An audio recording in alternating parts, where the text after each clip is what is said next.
उस वैन में बच्चों के खेलने की आवाजें आ रही हैं। वो देख रही है कि गाड़ी में कोई भी नहीं, कि हमारा जो दोस्त है वो एक धुएं की शक्ल में आता है। उसकी शक्ल कैसी है? उसके चेहरे पर 5 आंखें हैं। अस्सलाम वालेकुम शेख साहब। वालेकुम अस्सलाम वरहमतुल्लाहि वबरकातुहू। आइए हाँ जी। स्टोरी की तरफ। हाँ जी। अहमद, आज की अपनी पहली स्टोरी। ये कहानी एक मिडिल क्लास फैमिली, हाँ। जिसमें एक बीवी है, 2 अदद इसके बच्चे हैं। ये अपने बड़े भाई के साथ गांव में रहता है। शौहर जो है ये अपने बड़े भाई के साथ रहता है। जिंदगी चल रही है, वक्त गुजर रहा है। अब जब टाइम हो गया तो बड़े भाई ने छोटे भाई से कहा कि देख भाई, मेरे से जहां तक हो सकता था मैंने तेरे साथ कोऑपरेट किया है, तेरे बुरे वक्त में तेरा साथ दिया है। हाँ। अब चूंकि बेटे की मेरी है शादी, तो जिस कमरे में तू रहता है यकीनन अब वो कमरा तुझे खाली करना पड़ेगा। तो इसने अपने बड़े भाई से कहा तो मैं कहां जाऊंगा? बोला ये मेरा मसला नहीं, तू अपने बीवी बच्चों के साथ कहीं भी अपना इंतजाम कर, मगर मुझे ये कमरा खाली चाहिए। अहमद, वो कहते ना कि मरता क्या नहीं करता। इसने कहा कि ठीक है, फिर मैं अपना इंतजाम करता हूं। अहमद, गांव से थोड़ी सी मसाफत पर, यानी अपने भाई के घर से हटकर थोड़ी सी ऐसी जगह जहां वीराना है, आबादी नहीं है। इसने सोचा क्या किया जाए, बजाय इसके कि कहीं मकान का एडवांस दूंगा, किराया कैसे दूंगा। इसने वहां एक झोपड़ी बनाई है खुद से, एक वीरान जगह में झोपड़ी बना के अपने बीवी बच्चों के साथ वहां रहना शुरू कर दिया। 2-4 दिन गुजरे तो इसके मियां को यह इत्तला मिली कि भाई तुम्हारे काम का इंतजाम हो गया है और तुम्हें काम के सिलसिले में शहर जाना पड़ेगा। उसकी नौकरी लग गई। कारपेंटर है, बेहतरीन कारीगर है कारपेंटर। तो उसने कहा कि भाई बीवी से कि मुझे काम के सिलसिले में शहर जाना पड़ेगा और मेरा आना भी 15-15 दिन में होगा, लिहाजा तुम यहां गुजर बसर कर लोगी? उसने कहा मैंने पहले भी तुम्हारे साथ गुजारा किया है और जो हालात गुजर रहे हैं मैं मजीद गुजारा कर लूंगी, लेकिन अगर तुम्हें काम के सिलसिले से शहर जाना है तो मैं तुम्हें रोकूंगी नहीं। क्यों? कि ये तुम्हारी रोजी का मसला है। अहमद, मियां शहर काम के लिए चला गया। अब बीवी और 2 बच्चे उस झोपड़ी में रह रहे हैं जो इन्होंने खुद बनाई है। अहमद, छोटी सी झोपड़ी, ये अपनी झोपड़ी में है। अब चूंकि 2 बच्चे हैं, बच्चों ने कहा अम्मा कि हम कब तक घर में पड़े रहेंगे, तुम हमें बाहर खेलने भी नहीं जाने देती। तो मां ने बच्चों से कहा कि बेटा, हम जहां रहते हैं ये वीराना है और अगर तुम खेलने जाओगे तो कहां जाओगे? बच्चों ने कहा अम्मी, हम बस घर के बाहर ही खेल रहे होंगे, हमने कहां जाना है। तो मां ने कहा ठीक है, ज्यादा दूर मत जाना, तुम घर के बाहर ही खेलना। बच्चों ने कहा ठीक है। अब ये बच्चे घर से बाहर निकले हैं खेलने के लिए। अहमद, ये बच्चे खेलते खेलते घर से थोड़ा सा दूर निकल गए। अब ये एक ऐसी जगह चले गए हैं जहां एक वैन खड़ी हुई है, लेकिन वो पूरी वैन जली हुई है। अहमद, मतलब जहाँ ये रहते हैं, हाँ, बच्चे जहाँ खेलने गए थोड़ा सा आगे तो वहाँ एक वैन खड़ी हुई है, लेकिन वो जली हुई है। ना उसमें सीटें हैं, ना उसमें कलर है, कुछ भी नहीं, पूरी कंप्लीटली तौर पे वो जली हुई है। वो वैन वहां खड़ी हुई है, टायर उसके खत्म है। अब तुम अंदाजा कर लो कि कोई जली हुई वैन की कंडीशन कैसी होगी। उसमें तो सब जल जाता है। सब जल जाता है, उसका भी सब कुछ जला हुआ है। ये बच्चे उस वैन तक चले गए। हाँ। अब जब वैन पे गए हैं, इन बच्चों ने देखा कि यार चारों तरफ से वैन के घूमा कि इसमें तो कुछ भी नहीं है, खाली है। उन दोनों बच्चों ने उस वैन के अंदर खेलना शुरू कर दिया।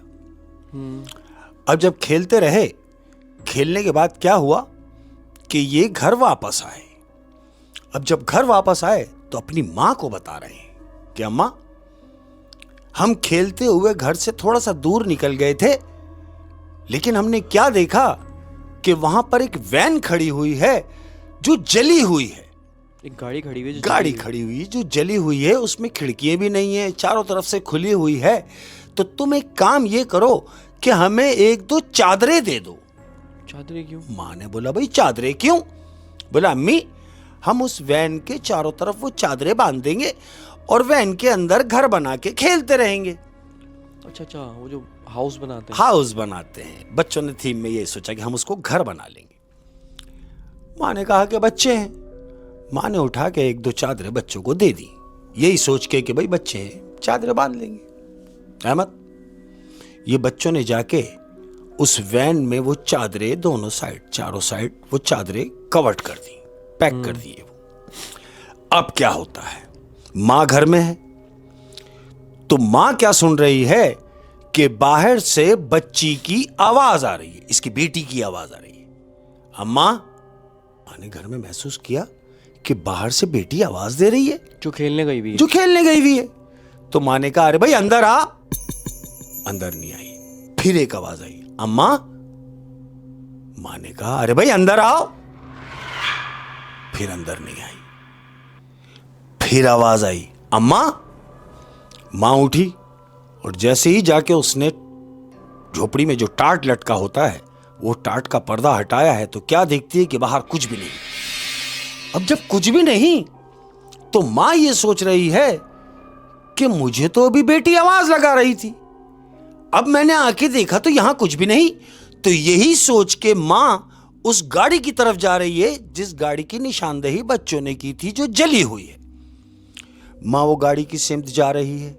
जैसे जैसे गाड़ी के करीब जा रही है अहमद, तो क्या महसूस कर रही है कि गाड़ी के चारों तरफ तो पर्दा बंधा हुआ है, लेकिन उस वैन में बच्चों के खेलने की आवाजें आ रही हैं। तो मां को यह इत्मीनान हुआ कि बच्चे गाड़ी के अंदर खेल रहे हैं। मां गाड़ी की तरफ गई और मां ने जैसे ही जाके पर्दा हटाया है जो बच्चों ने बांधा था, पर्दा जैसे ही हटाया है तो जानते हो क्या देख रही? क्या? वो देख रही है कि गाड़ी में कोई भी नहीं।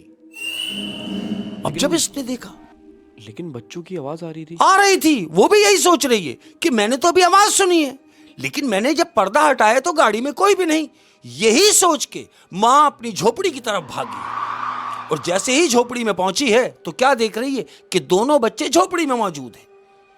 मां ने कहा अरे तुम यहां? तो बच्चों ने मां से पूछा अम्मा तू कहां गई थी? मां ने कहा मैं तो तुम्हें देखने गई थी। क्यों?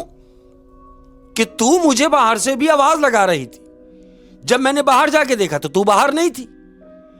फिर मैं उस गाड़ी की तरफ गई जहां तुमने पर्दे बांधे हुए हैं, तो गाड़ी में से आवाजें तो आ रही थी, लेकिन जब मैंने पर्दा हटाया तो गाड़ी में कुछ भी नहीं था। तो बच्चों ने बोला अम्मा तू वहां क्यों गई थी? अरे मैं तुम्हें देखने गई थी, और खबरदार अब तुम में से कोई भी बाहर नहीं जाएगा। क्यों? कि मां को थोड़ा सा डाउट हुआ, मां है ना, उसको थोड़ा सा डाउट हुआ और बच्चों को तंबी कर रही कि खबरदार अब कोई बाहर नहीं जाएगा। अहमद, दिन गुजरा, नेक्स्ट डे दूसरा दिन आया। अब जब दूसरा दिन आया तो बच्चे घर में हैं और बाहर से आवाज आ रही है कि कोई बच्चों को बुला रहा है और क्या कह रहा है कि आओ आओ, खेलोगे नहीं? मां ने ये आवाज सुनी। बच्चों ने जैसे ही आवाज सुनी, बच्चे फौरन झोपड़ी में बैठे तो वो खड़े हो गए और बाहर की जानिब जाने लगे। तो मां ने दोनों बच्चों को पकड़ लिया कि नहीं बैठो, खबरदार जो बाहर गए। फिर बाहर से आवाज आई कि आओ, खेलने नहीं आओगे? तो मां ने बच्चों से पूछा ये कौन है? बच्चों ने कहा अम्मा ये हमारा दोस्त है। तो मां ने बच्चों से पूछा तुम्हारा दोस्त है? लेकिन यहां तो दूर दूर तक कोई नहीं रहता। मां ने जब पूछा कि तुम्हारा दोस्त है कैसा, तो जानते हो बच्चे क्या बता रहे हैं? बच्चे अपनी मां को बता रहे हैं कि हमारा जो दोस्त है वो एक धुएं की शक्ल में आता है। धुएं की शक्ल में? धुएं की शक्ल में आता है। मां ने कहा कि धुएं की शक्ल में? उसकी शक्ल कैसी है? तो बच्चों ने मां को बताया कि अम्मा उसके चेहरे पर 5 आंखें हैं। मां ने इसलिए पूछा कि वो कैसा है? हाँ, क्योंकि मां ने पहले साया देखा हुआ था। बिल्कुल ऐसे ही। हाँ। अब वो कह रही है कि 5 आंखें, आंखें और धुआं। धुआं। तो बच्चों ने कहा हाँ। तो मां ने कहा कि तुम्हारा दोस्त रहता कहां है? बच्चों ने कहा अम्मा के यहीं रहता है। मां ने कहा तो फिर एक काम करो, पहले मुझे उसका घर दिखाओ, वरना मैं तुम्हें घर से बाहर निकलने नहीं दूंगी। तो बच्चों ने कहा इसमें क्या कबाहत है, आओ अम्मा हम तुम्हें उसका घर दिखा देते हैं। अब ये बच्चे मां को लेके उसका घर दिखाने जा रहे हैं जो इनका दोस्त है।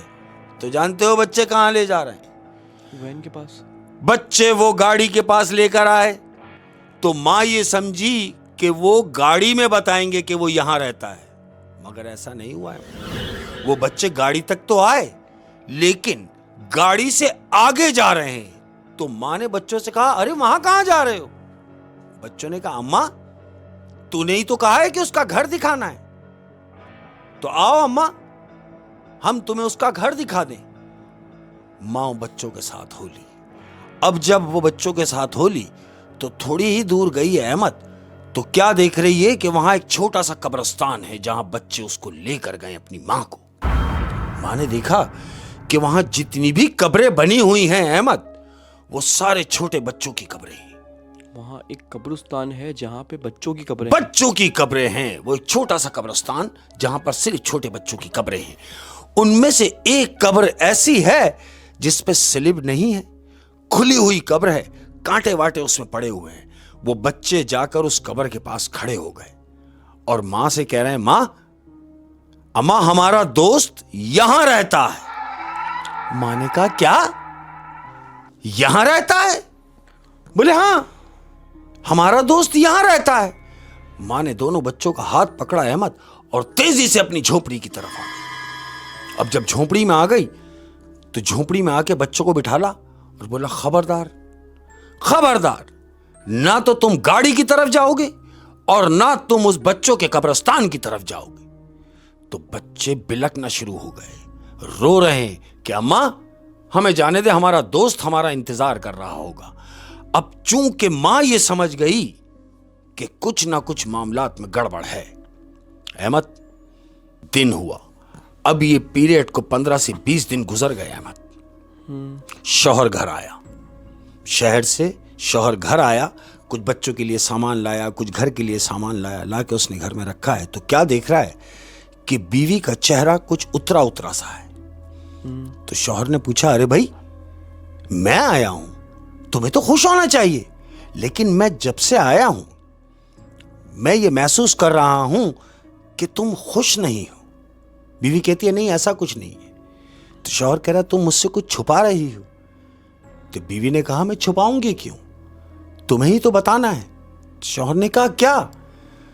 तो बीवी शौहर को बता रही है कि हमारे बच्चे खेलने के लिए जाते रहे बाहर, लेकिन वो बाहर जाते रहे एक गाड़ी जो जली हुई है उसमें खेलने के लिए। तो मैं ये समझती रही कि बच्चे यहां तक खेलने के लिए आते हैं, लेकिन इसके आगे क्या हुआ? शौहर ने कहा क्या हुआ? तो बीवी कह रही है इसके आगे यह हुआ कि जिनके साथ हमारे बच्चे खेलते हैं वो जिंदा नहीं है। शौहर ने कहा क्या? बोले हां, क्योंकि मैंने बच्चों से पूछा कि तुम्हारा दोस्त कहां रहता है, तो ये मुझे कब्र के पास ले गए और कब्र को बता रहे हैं कि हमारा दोस्त यहां रहता है। अहमद शौहर की समझ में आ गया कि जरूर कोई ना कोई मामलात में गड़बड़ है। तो इसने क्या किया, इसने एक पढ़ने पढ़ाने वाले से राब्ता किया और उसको अपनी झोपड़ी में लेकर आया कि भाई आके जरा देखो क्या मामलात है। तो वो जो पढ़ने वाला था वो इनकी झोपड़ी में आया, झोपड़ी में देखा, शौहर से कह रहा यहां तो कुछ भी नहीं। कह रहा बच्चे कहां खेलने जाते हैं? बीवी ने बताया कि भाई थोड़ी सी दूर एक गाड़ी जली हुई है, वहां खेलने के लिए जाते हैं। उस पढ़ने वाले ने बोला कि मुझे उस गाड़ी तक ले चलो। अहमद ये दोनों मियां बीवी और वो बच्चे साथ में उस गाड़ी तक चले गए और वो जो पढ़ने वाला है उसको बताया कि बच्चे इस गाड़ी में खेलते हैं। उसने गाड़ी के चारों तरफ चक्कर मारा और कह रहा है गाड़ी में भी कुछ नहीं, कहीं और भी जाते हैं? तो बीवी ने कहा कि नहीं और तो कहीं नहीं जाते। तो उनमें से दोनों बच्चे जो साथ खड़े हैं, बच्चे एकदम बोले अम्मा जाते हैं। तो वो जो पढ़ने वाला है बच्चों से पूछ रहा है कहां जाते हैं? कह रहा थोड़ा सा आगे। तो पढ़ने वाले ने बोला कि मुझे लेके चलो। वो बच्चे उस पढ़ने वाले को उस कब्र के पास ले गए जो खुली हुई थी। अहमद, वो खुली हुई जो कब्र थी, वो पढ़ने वाले को जैसे ही वहां लेके गए हैं, पढ़ने वाला वहां खड़ा हुआ, उसने कुछ पढ़ाई की। पढ़ाई करने के बाद दोनों मियाँ बीवी को और बच्चों को बोला आ जाओ मेरे साथ। उनको वापस झोंपड़ी में ले गया और उनसे कह रहा है कि जितनी जल्दी हो सके यहां से कूच कर जाओ। इन दोनों मियाँ बीवी ने बोला भाई क्यों? बोले वजह यह है कि जिनके साथ आपके बच्चे खेलते रहे उनमें से कोई भी जिंदा नहीं। वो जो बच्चे तुम्हारे बच्चों के साथ खेलते रहे वो सारे बच्चे जले हुए हैं और मरे हुए हैं। शौहर ने पूछा मरे हुए हैं क्या मतलब? बोले वो जो वैन में तुम्हारे बच्चे खेलने जाते रहे, दरअसल वो एक स्कूल की वैन है। स्कूल की वैन है और वो वैन में वो तमाम बच्चे, जितने बच्चे उस वैन में थे, आग लगने की वजह से कोई बच्चा बाहर ना निकल सका और सारे बच्चे जल गए। ये वही वैन है जिस वैन में वो बच्चे जले थे और ये वही कब्रिस्तान है जहां पर उन बच्चों की तदफीन की गई और वहीं उन बच्चों को दफनाया गया। अहमद, वहां से उनको जगह छोड़नी पड़ी। अच्छा, वो जगह ऐसी गुंजान आबाद इलाके में थी। हाँ जी। लेकिन क्योंकि वहाँ से भाई ने इनको निकाला था घर से, हाँ। तो इन्होंने यहाँ अपनी झोपड़ी लगा ली और वो एक ऐसी वैन से जाके टकरा गए। हाँ जी, जो जल बच्चों चुकी के थी। स्कूल की वैन थी बिल्कुल और बच्चों का कब्रिस्तान भी वहीं था। वहीं था। ओए शेख साहब, बड़ी रोंगटे खड़े कर देने वाली और डरा देने वाली कहानी थी। इस कहानी से निकल तो नहीं पाएंगे, लेकिन यह है कि जाने का वक्त है, तो फिर जाते जाते कोई अपनों के नाम हाँ एक बात। बिल्कुल, अपनों से बिल्कुल बात, और जाते जाते अपनों के लिए कह के जा रहा हूँ कि ख्याल रखना इस बात का, तमाम लोग सुन लो, सब सुन लो, कि ख्याल रखना इस बात का कि जिंदगी आसान बनाते बनाते कहीं मौत मुश्किल ना हो जाए। क्या बात है शेख साहब, क्या बात है। और एक बात और है तमाम प्यार करने वालों की नजर, कि अपना बहुत ज्यादा ख्याल रखना। जितने भी लोग, जिंदगी बहुत खूबसूरत है यार। हाँ। जिंदगी बहुत खूबसूरत है। अरे भाई अपना ख्याल रखना, और अपना बहुत ज्यादा ख्याल रखना। जानते हो क्यों? कि दुनिया के लिए आप एक शख्स हैं। हाँ, दुनिया के लिए आप एक शख्स हैं, मगर अपनी फैमिली के लिए आप पूरी दुनिया है। क्या बात है शेख साहब, क्या बात है, क्या बात है। बहुत ही खूबसूरत। और आप इजाज़त चाहेंगे अपनों से, और इंशाल्लाह कुछ ही दिनों बाद वापस आएंगे इंशाल्लाह ज़बरदस्त कहानियों के अपना साथ। ख्याल रखिए। क्या बात अस्सलाम है, वालेकुम शुक्रिया, अल्लाह हाफ़िज़। रहमतुल्लाहि व बरकातहू।